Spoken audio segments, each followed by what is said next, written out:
ma dernière sortie de l'école pour ma retraite. Danielle Larouche, conseillère pédagogique du Conseil scolaire catholique des Grandes-Rivières, tire sa révérence. La franco-ontarienne a développé un programme d'apprentissage scolaire basé sur les traditions autochtones.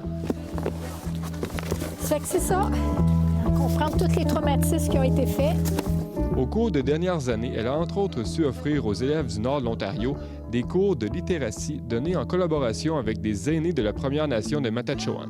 Danielle a également mis sur pied un programme d'apprentissage des mathématiques à travers la technique ancestrale autochtone du perlage. Comme conseillère pédagogique, c'est d'accompagner les enseignants et les enseignantes pour qu'ils puissent intégrer l'histoire des peuples autochtones. Alors, Danielle et moi, on est arrivés dans la communauté de Matachewan.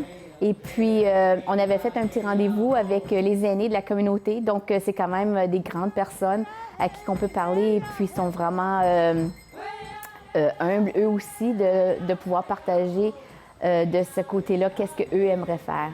C'est important de prendre le temps d'établir les relations avant d'arriver. Alors, on ne voulait pas imposer nos idées. C'est à cause que Danielle est tellement à l'écoute et puis humble. Alors, elle s'assoyait et puis écoutait ce que les aînés de Matachewan avaient à nous dire. Et de ce côté-là, nous avons pris le projet et nous avons planifié ensemble ethnomathématiques dans nos écoles dans la région. Puis, par la suite, les aînés sont venus dans notre école, sont venus faire l'enseignement du perlage tout en racontant l'histoire du traité numéro 9. Et à travers ça, les élèves ont appris les mathématiques. Donc, ils ont découvert les formules mathématiques au lieu de les apprendre.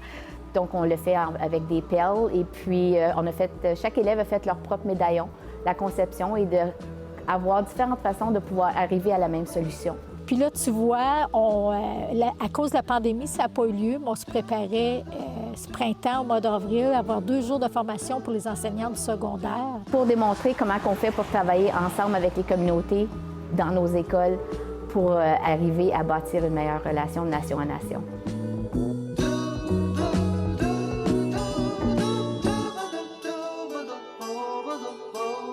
Maintenant que je suis à la retraite, j'espère que les élèves vont continuer d'apprendre la culture autochtone et les mathématiques comme on le fait avec le perlage dans nos écoles, parce que je pense qu'on était vraiment gagnants.